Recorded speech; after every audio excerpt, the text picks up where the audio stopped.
that is east of Metro Manila. And the next speaker will be coming from, he is the president and CEO of Manila Water Company, serving the east area of Metro Manila. I'm glad that you are passed. The discussant, Mr. De Dios, graduated from the Atty School of Law and obtained his Master of Laws degree of the Harvard Law School in 1994. Several years of experience as a corporate legal lawyer, specialized in corporate, energy, commercial, and securities law. Component to his appointment as President and Chief Executive Officer of Manila Water, he also serves as the Chairman of Boracay Island Water Company Incorporated. So only not the seeds here, but even water in Boracay is safe. He is also the one involved in operating in the Park Water Company Incorporated. So is this place WIDUS? Sir, is this place WIDUS part of the Association of Park? Yeah. So we're safe. The one operating the water supply at where we are now is with us. He is also a trustee of the Philippine Disaster Resilience Foundation Incorporated. And from that engagement, is presenting to us the subject matter for today's conversation on water resilience and sustainability with a different approach in water governance. And explain further what is environmental social governance in water supply operations. Let us welcome Mr. Jose Victor Emmanuel de Dios of Manila Water Company.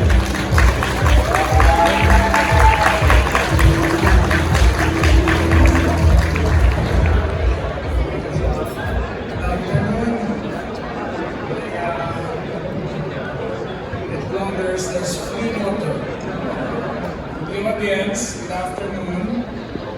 I have a special request. Please do not drink the bottled water, drink the service water because we need the build volume here in Prague. You can drink it, it's very safe. It's very safe.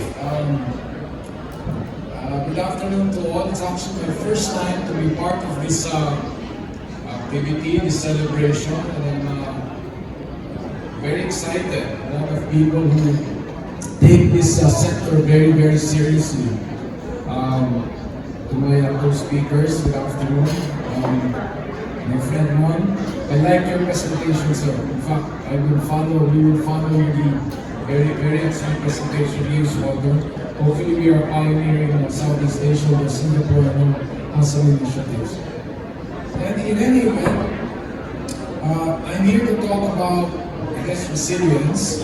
And I hope you indulge if I take from my presentation and try to impart some things that we do in the Manila Water Company currently.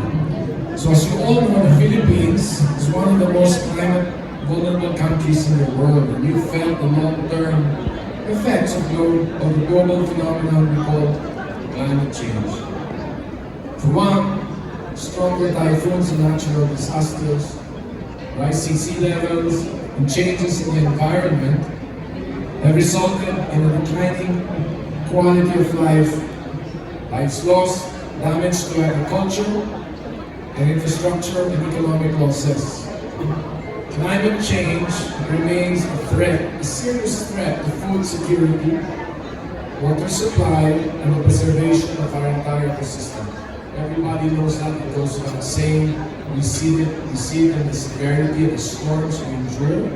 We see it in the rains that come not where we need it, not over the Angat watershed, but further south, changing weather patterns, changing rain patterns.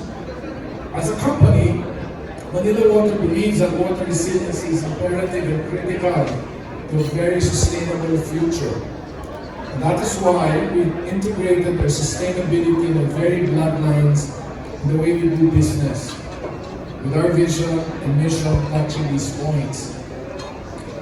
We certainly wish to be a global leader in providing quality water and environmental services supportive of sustainable and relevant development, and to deliver world-class services tailored to the needs of the communities that we serve, our customers, through sustainable solutions and purpose-driven, empowered, innovative teams.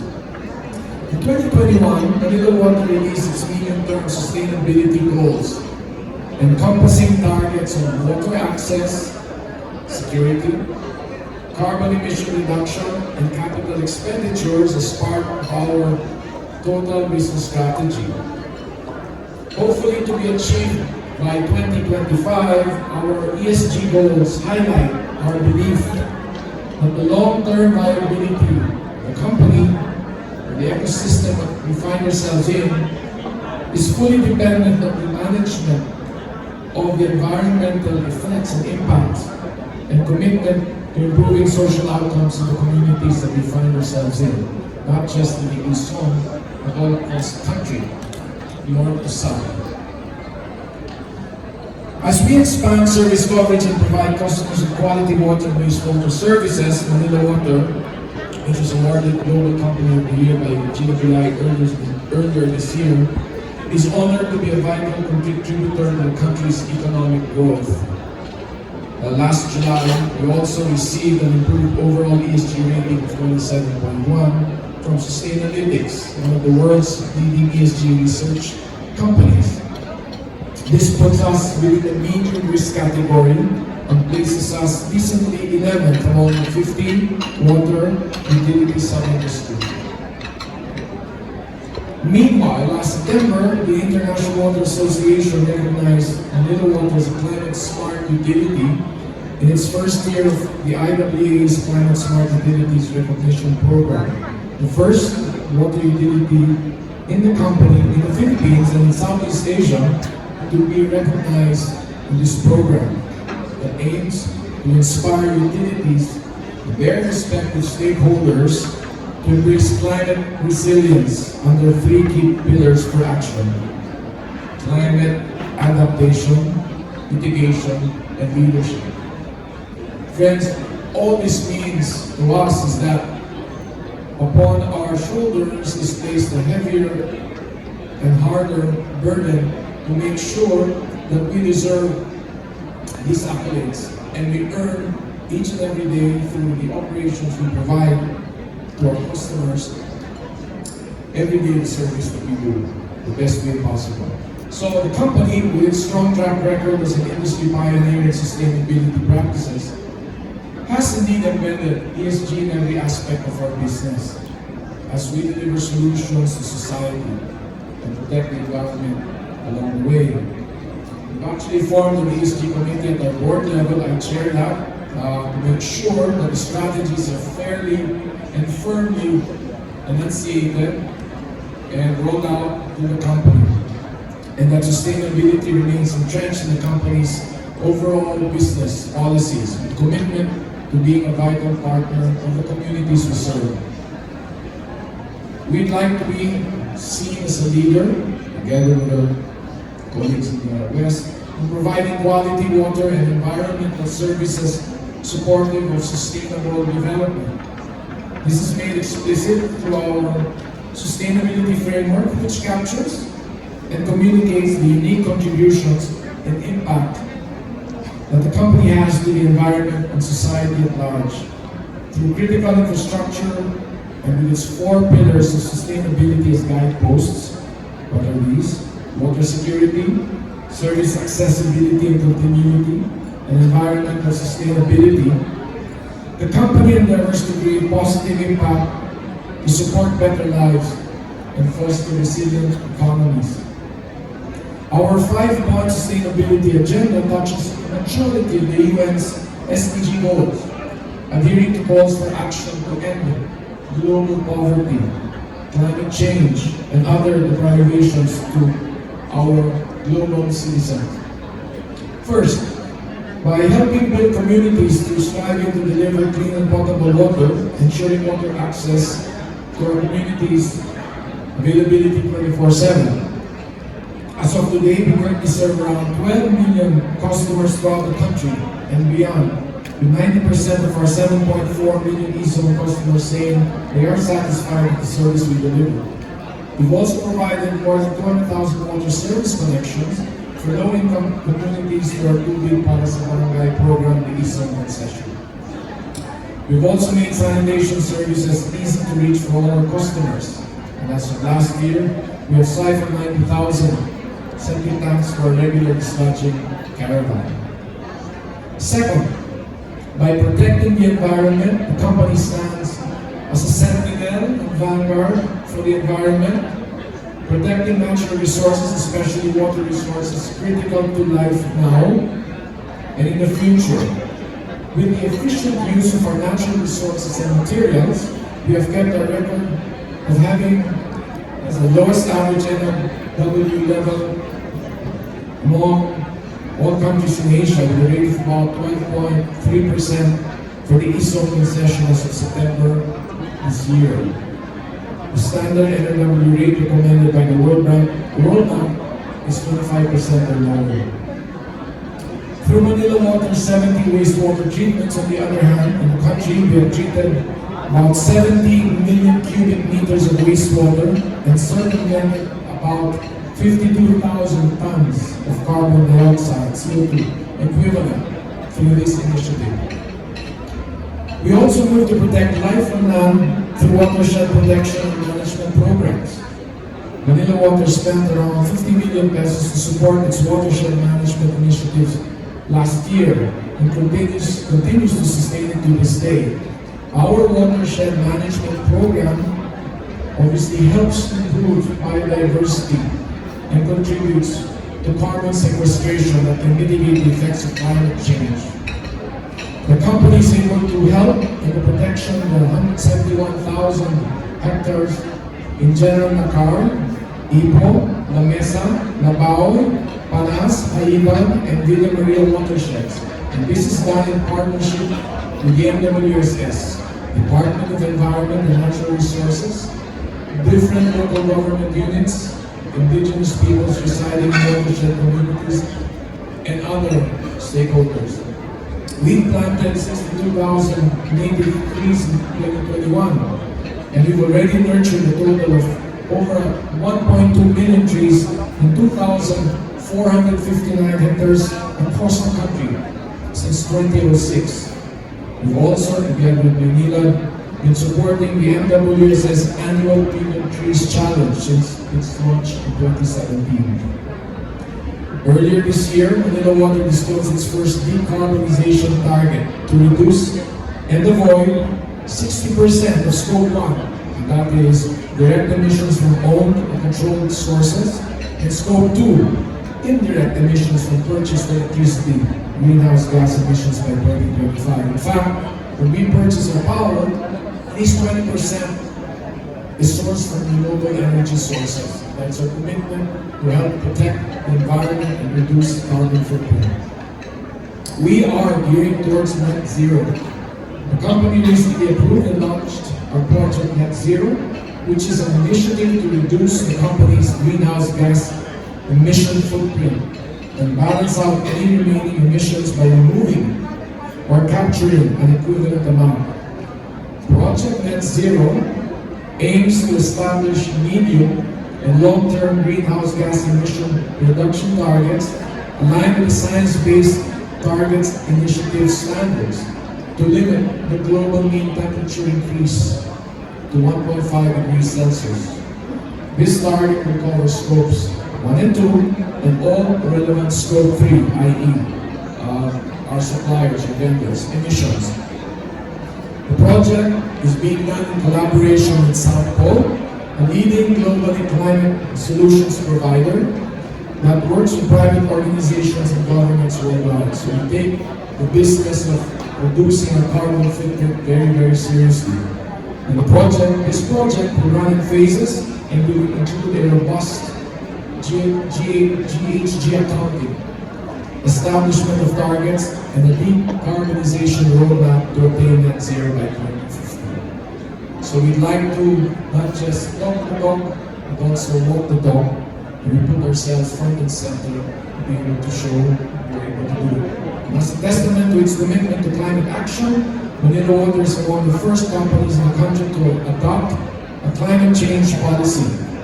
The company's GHG emission reduction program includes its transition to renewable energy, where a 4% reduction was realized in 2021 compared to 2020 through on-site solar power generation and renewable energy purchases.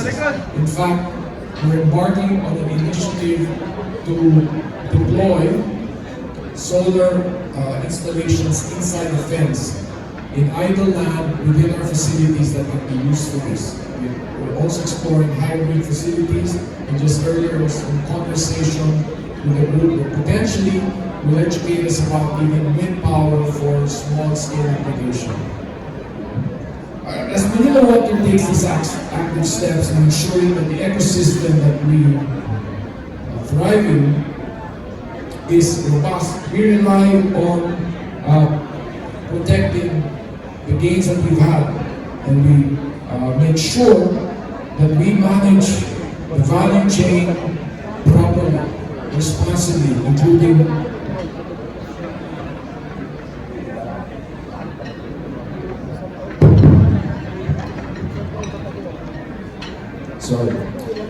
the watersheds that we draw our water from, rehabilitation, wastewater treatment, operational efficiencies, carbon and methane reduction, and circularity. Third, contributing to local and national economies, which is in line with our purpose of building critical infrastructure to build better lives and resilient economies, not just within the East Zone of Metro Manila, but also within highly urbanized cities and centers around the country through the Manila Water and East Zone platform. For our asset investment in 2021, about 17 billion pesos was allocated for consolidated capital expenditures, with a 40% increase in investment funding. As of 2020, we also issued first $500 million sustainability bonds. Fourth, safeguarding health and safety. By carefully forming and implementing operational protocols that prioritize the safety, health, and well-being of every stakeholder we reach, from water source generation to service delivery. We have very strict compliance protocols in implementing our own health and safety protocols. We recorded 14 million safe man-hours as of 2021, with zero lost time injury rates. 99% of our employees are fully vaccinated against COVID-19, and to continue the service that we do within the pandemic, we are in the final stage of finalizing our testing in wastewater for COVID. We have a facility that will be inaugurated soon. We would like to assure everyone that the water being supplied to our customers is 100% compliant with the Philippine national standards for drinking water set by the Department of Health, with 94,000 samples collected and analyzed and zero health-based drinking water violations. And last, the center of it, developing our employees, which means taking care of our men and women, equipping them with skills to ensure they are always inspired to offer their best to fulfill our mission of serving the communities while following our sustainability agenda. Developing our people into empowered and highly competent talents committed to help building communities and becoming individual drivers of growth. The company has made sure to engage and continues to engage our workforce despite the pandemic. With an employee base of about 2,400 as of 2021, we provided a total of about 48,000 hours of training for talent development, set up at Manila Water University and the Manila Water Technical School, as well as implementing employee health and well-being programs.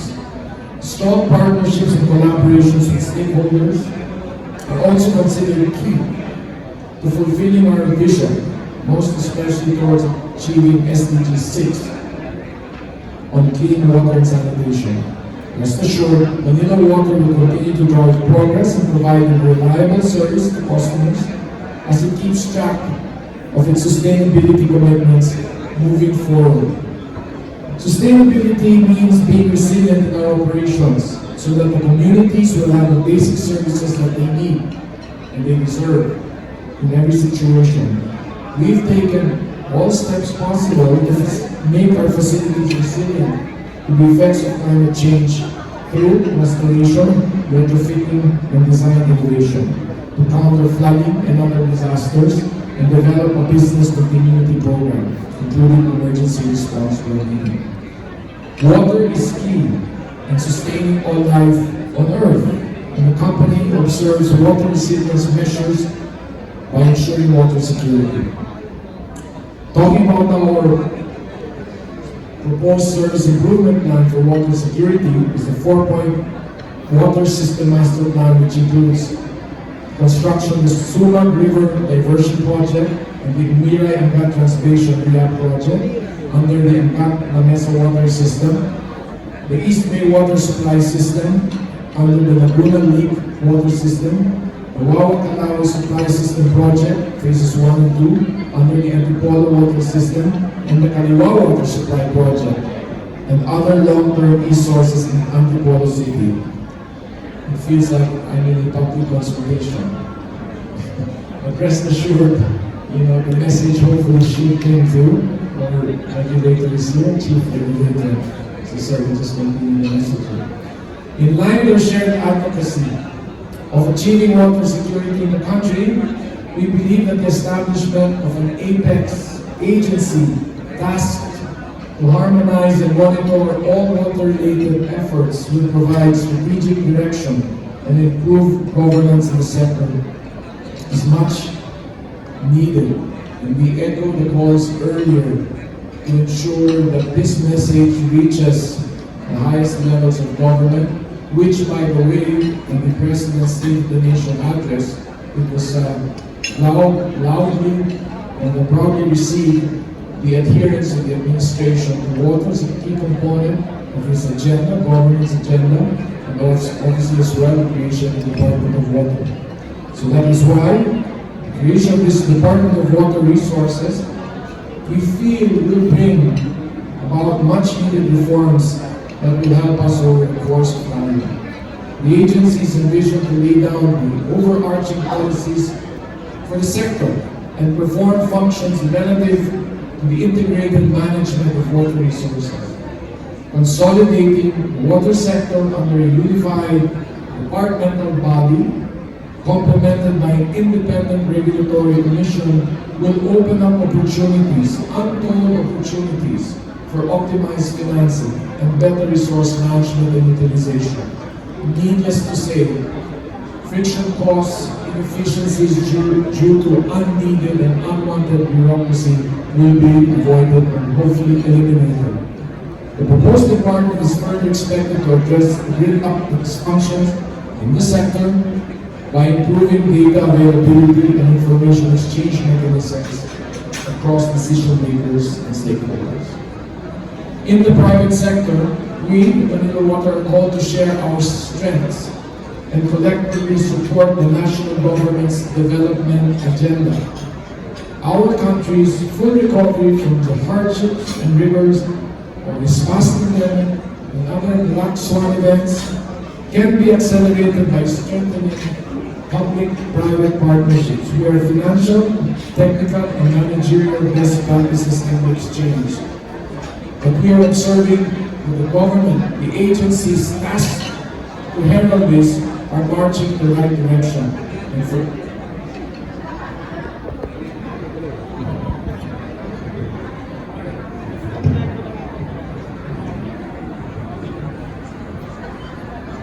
I hope that they have maybe I was talking too loud, so the batteries got tired.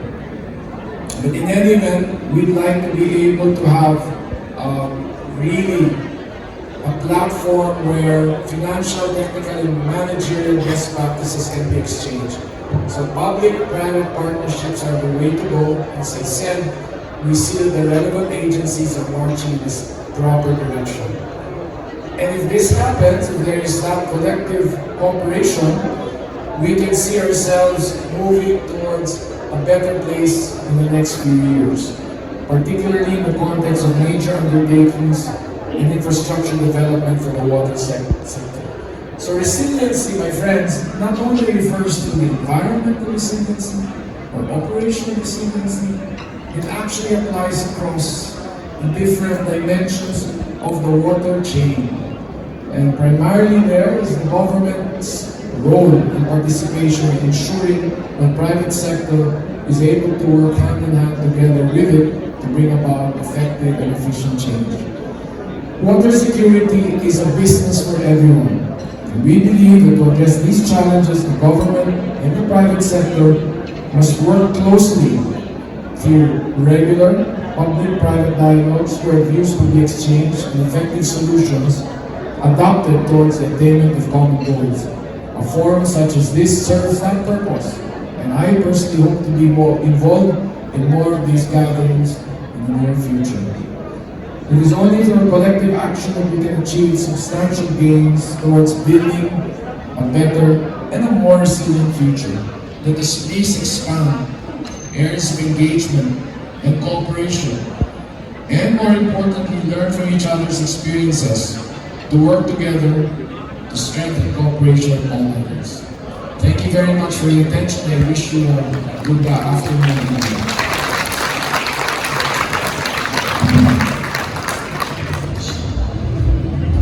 Thank you so much, Mr. Emmanuel de Dios, for sharing with us the approaches in the governance in the water supply sector. And it is very reassuring to hear from a corporation, a global company like Manila Water, with us in the water sector, in the water district and other water utilities operations, maybe almost the thermostat department of water. So that in the department of water, we hope to have synergy through convergence. We hope to have focus versus compartmentalized attention in water supply, which results only to conflicts of interest. Friends, we have our 4 panelists that are ready to react for any question from the floor, and after that, we will hand over the awards and plaques of appreciation for the next step.